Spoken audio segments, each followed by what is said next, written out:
Amigos oyentes, hermanos queridos, buenos días. El Evangelio del día, hoy 13 de agosto del año 2019. Aquí estamos Patricia y Miguel, este matrimonio cristiano, dispuestos a leer y comentar este Evangelio. Primero la lectura, Patricia. Lectura del Santo Evangelio según San Mateo, capítulo 18, versículos del 1 al 5, el 10 y del 12 al 14. En aquel momento, los discípulos se acercaron a Jesús para preguntarle: ¿quién es el más grande en el reino de los cielos? Jesús llamó a un niño, lo puso en medio de ellos y dijo: les aseguro que si ustedes no cambian o no se hacen como niños, no entrarán en el reino de los cielos. Por lo tanto, el que se haga pequeño como este niño, será el más grande en el reino de los cielos. El que recibe a uno de estos pequeños en mi nombre, me recibe a mí mismo.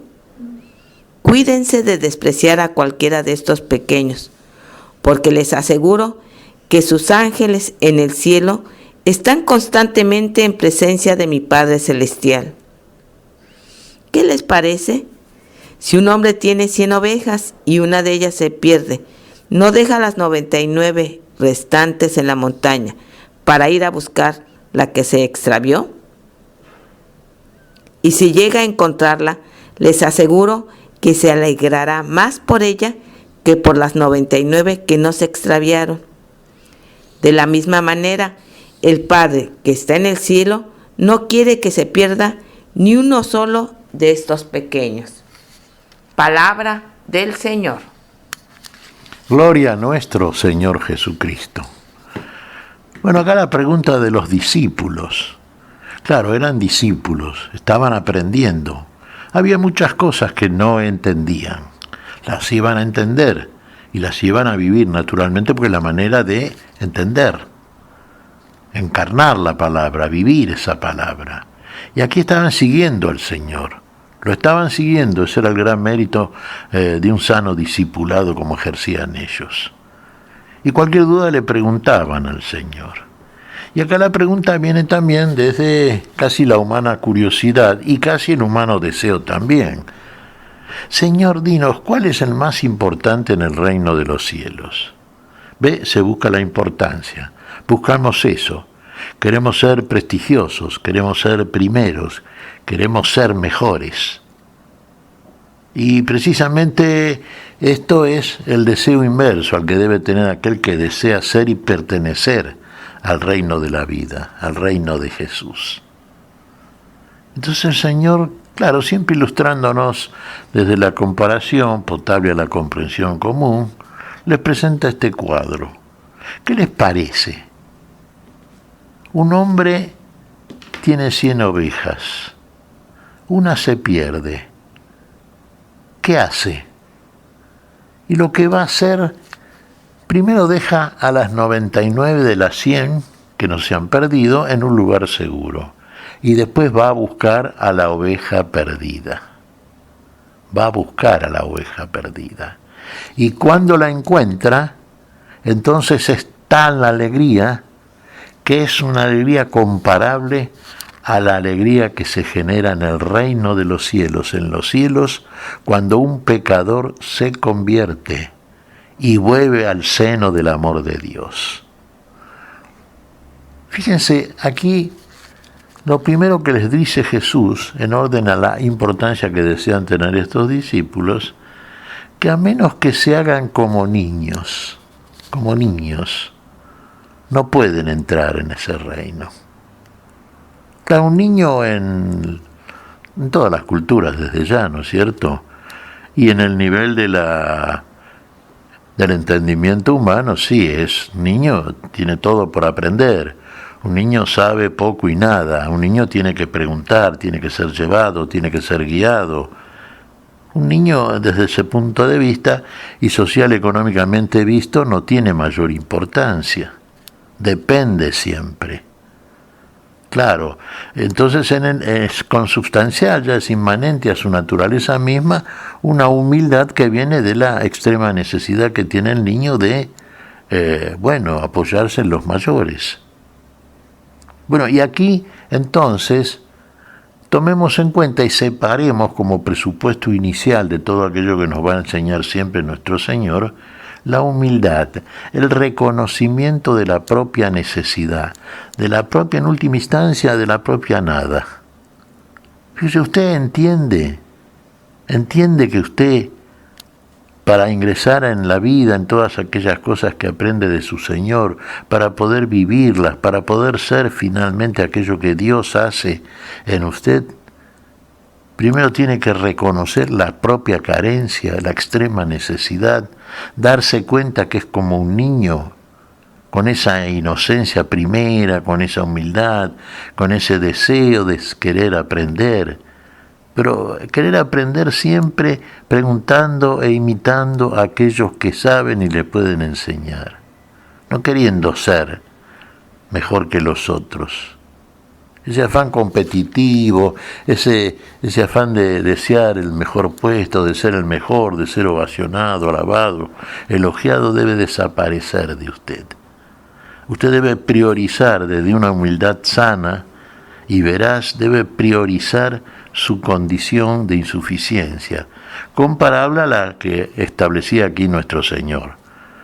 Los niños eran, en aquella sociedad, mucho más que ahora, que uno dice que los chicos saben más que los grandes. Claro, los chicos están mucho mejor, no educados, pero sí ilustrados a través de un conocimiento que ha crecido a través de los siglos en toda la sociedad humana. Pero de todas maneras el niño es insuficiente para ejercer un poder sobre el resto. Más bien, tiene que marchar en el último lugar. Tiene que servir primero para ser después. No digamos para ser servido, sí para ser imitado, pero a partir siempre de la humildad. La raíz del árbol de la sabiduría es la humildad. Entonces partamos de la raíz y después tendremos el tronco, la copa, el árbol frondoso, el árbol que es verdaderamente árbol cuyo fruto es de vida y para la vida. La pregunta de los discípulos, claro, ¿quién es el más importante? Y aquel que realmente va a cobrar importancia a partir del reconocimiento de la propia necesidad, el que es importante para servir al otro, el que es importante para marchar en el último lugar desde el cual puede vigilar cómo camina el resto que va adelante, el que interviene en el momento de la necesidad del otro, para dar, para darse, para asistir, para ayudar, no el que quiere ser asistido, servido, ¿no es cierto? El que cree que nunca precisa ayuda, ese no es importante.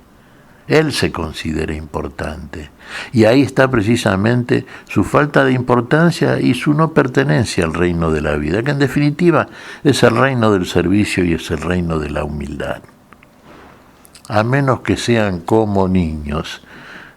Jesús puso un niño delante de ellos, como este niño.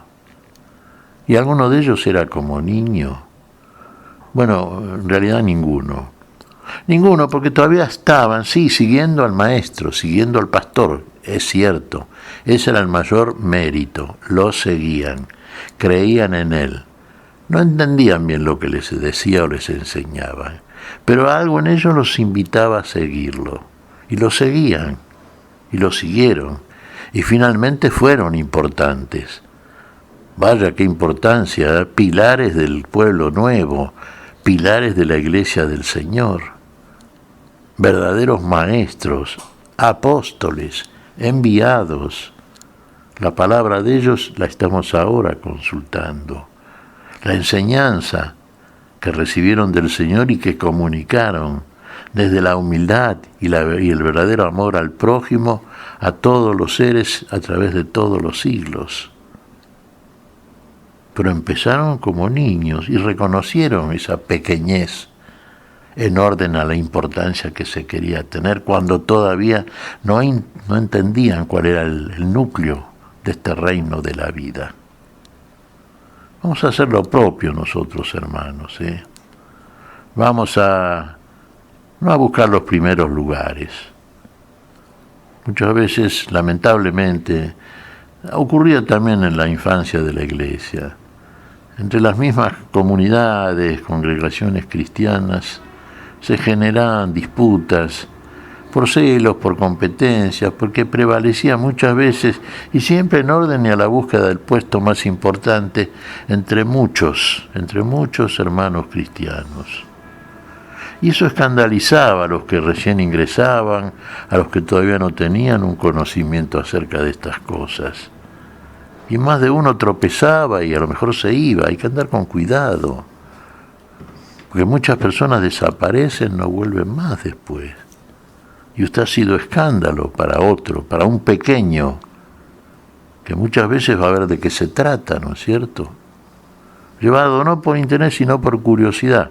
Pero uno tiene que saber soportar, tolerar, ¿no es cierto?, aquel que es como un niño que nada entiende. Pero el comportamiento desde el orgullo de una adultez que no es tal en el verdadero sentido que tiene el término, bueno, es una falta delante del Señor, ¿eh? Cuidado con hacer tropezar a los pequeños. ¿Qué te parece, Patricia? Pues mira, Miguel, reflexionaba en esto que comentabas acerca de los pequeños en la fe y también pequeños en la edad. Y recordando a los niños del catecismo, veía cómo muchos niños han perdido la inocencia a temprana edad por las circunstancias que los rodean. Niñas que deberían de estar jugando, ahora ya son mamás, que ya tienen a un niño que educar y que posiblemente, ¿verdad?, nosotros no juzgamos, pero esa niña requirió del consejo, de la tutela, del acompañamiento del adulto, del padre, de la madre. Pero actualmente, como los padres trabajan, los niños se quedan a la deriva. No hay quien los acompañe. Y me parece que el Evangelio de hoy, pone el dedo en la llaga. Tenemos que acompañar a esos pequeños, porque también son hijos de Dios, aunque no sean nuestros hijos, pero son hijos de Dios, son hermanos nuestros, que requieren de ese acompañamiento, de esa ternura, de ese amor, para que crezcan tanto en la fe como personas de bien en la sociedad. Efectivamente, Patricia, todos somos hijos de Dios en tanto y en cuanto hemos aceptado y ejercemos entre nosotros esa verdadera filiación permanente, esa verdadera conducta que nos muestra realmente como hijos de aquel que llamamos Padre nuestro y que efectivamente lo es. Imitemos la conducta, imitemos aquello que aprendemos de nuestro Padre, que es aquel que nos educa en la fe y en la vida. Sepamos que somos hermanos y entre nosotros establezcamos el vínculo del amor que corresponde entre verdaderos hermanos. Y los niños deben ser siempre para nosotros los más protegidos, como el hermanito más chico, aquel que precisa nuestra mirada vigilante, nuestro cuidado, nuestra asistencia. ¿Qué te parece si agradecemos al Señor? Muy bien, Miguel. Te damos gracias, Padre Celestial, en el nombre santo de nuestro Señor Jesucristo. Te damos gracias, Padre, y pedimos tu bendición para este día, para todos aquellos, para todos tus hijos, para todos aquellos que queremos ser miembros definitivos de este reino de la vida que fundaste desde el amor en Cristo Jesús. Y en el nombre de Cristo te lo pedimos, por Jesucristo, Señor nuestro. Amén y amén. Amén.